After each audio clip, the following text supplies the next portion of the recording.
I remember it was late September when I moved into the old apartment building in Beyoğlu, Istanbul. The streets were narrow and crooked, full of mystery. The kind of place where shadows stretch longer than they should and whispers seem to cling to the walls.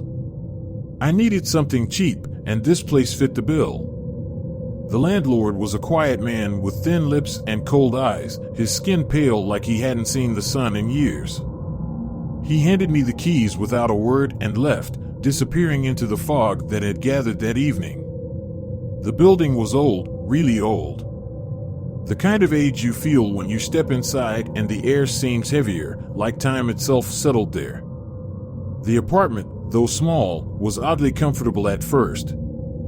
Dark wooden floors creaked with every step, and the high ceilings made the rooms feel emptier than they were. The windows rattled in their frames, like they were begging to be left alone. But I liked it. It had character, I told myself. At night, the city felt different. I had always loved the lively chaos of Istanbul, but here, it was quiet, unnervingly so. The sounds of the city seemed to stop at the door. Only the occasional distant cry of a seagull or a muffled shout from the streets below seeped in, and even that seemed to fade quickly, swallowed by the building. I settled in fast. Days passed quietly, mostly uneventful. But then, I started hearing things. At first, it was just the occasional soft noise like a door closing, or a faint scraping sound coming from somewhere above. The building was old, I reasoned, and old buildings make sounds. But it didn't stop. Every night, just after midnight, I would hear it again, soft footsteps, slow and deliberate, pacing above me. I assumed it was my neighbor, though I had yet to meet anyone else in the building. One evening, after hearing the footsteps for what felt like the 100th time, I decided to go upstairs and introduce myself. The building was almost empty from what I could tell, but surely someone must be living above me. I took the stairs, my footsteps echoing in the narrow stairwell. The air felt cooler as I climbed, like the warmth of the lower floors couldn't reach this high. I knocked on the door directly above mine. No answer. I knocked again, louder this time, and waited. Still nothing. I was about to turn around when I noticed something strange. There was dust, thick layers of it, all over the door handle, the frame, the floor in front of it. Like no one had been here for years.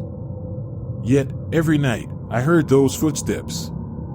That's when the unease began to settle in, like a weight on my chest. I hurried back down to my apartment, locking the door behind me. That night, the footsteps were louder. They didn't stop for hours. The next morning, I asked the landlord about the apartment upstairs. He looked at me with that same cold expression, like he knew what I was going to say before I said it. No one lives there, he muttered, eyes narrowing slightly. Hasn't been occupied in years. He turned and walked away, leaving me standing there, the silence ringing in my ears. I couldn't shake the feeling that something was wrong with this place. I tried to ignore it, but the noises didn't stop. They grew worse. It wasn't just footsteps anymore, there was something else. A faint whisper, sometimes a soft knock at my door. One night, I woke up to the sound of someone tapping on the window. I lived on the 4th floor. Sleep became difficult. Every creak in the floor, every rattle of the windows, set my nerves on edge. I began staying up later, sitting in the dark, listening.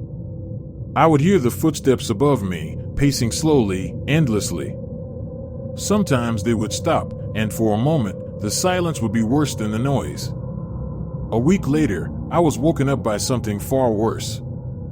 I had fallen asleep in the early hours of the morning, finally exhausted from days of restless nights. A loud bang jerked me awake. It came from directly above me, like something heavy had been dropped on the floor of the apartment upstairs.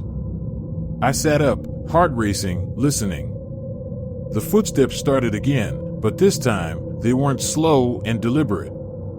They were frantic, racing back and forth across the floor. Then, suddenly, silence. I waited, breath held, expecting something else to happen. And then I heard it, something soft, like a whisper, but closer this time. Much closer. It was coming from the hallway, right outside my door. I forced myself to get up, my legs feeling like they didn't belong to me.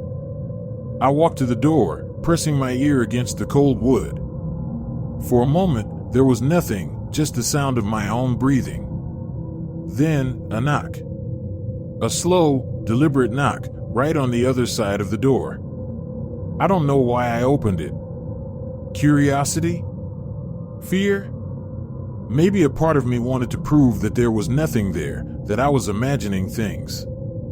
But when I opened the door, the hallway was empty. Completely still. I stepped outside, looking left and right, half expecting to see someone. But no one was there. I shut the door, feeling the cold sweat on the back of my neck, and retreated to my room. I didn't sleep at all that night. The next day, I decided I couldn't stay there any longer. I packed a bag and made plans to leave the following morning. But that night, everything escalated. It started with the footsteps, louder than ever before, racing back and forth above me. Then the banging, like something was being thrown against the walls. And then, the whispers, soft, unintelligible, but constant, as if someone was standing just outside my door, speaking words I couldn't understand. I tried to ignore it, but it felt like the air in the room was pressing down on me, suffocating me. I couldn't breathe. I couldn't move. I lay there, frozen, listening to the sounds as they grew louder and more frantic. And then, just as suddenly as it had started, everything stopped. For a moment, there was silence. A deafening, suffocating silence. And then, the door to my bedroom creaked open. I hadn't heard anyone enter. I hadn't heard the front door unlock. But the door was open, and in the darkness, I could just make out the shape of someone standing there, their outline barely visible against the shadows. I couldn't move. I couldn't scream. I just stared, my mind racing, trying to make sense of what I was seeing. The figure didn't move, didn't say anything. It just stood there, watching me. And then, slowly, it began to walk toward me. I don't remember much of what happened after that. I must have passed out, or maybe I blocked it out. But when I woke up, it was morning and the room was empty. My bag was packed, just as I had left it, and the door to the apartment was still locked. I didn't wait. I grabbed my things and left, not looking back. I moved out that same day, leaving the keys with the landlord. He didn't ask any questions, and I didn't offer any explanations. I still don't know what I experienced in that apartment, or what was waiting for me in the dark. But sometimes, late at night, when everything is quiet and still, I swear I can still hear those footsteps, pacing endlessly, just out of reach.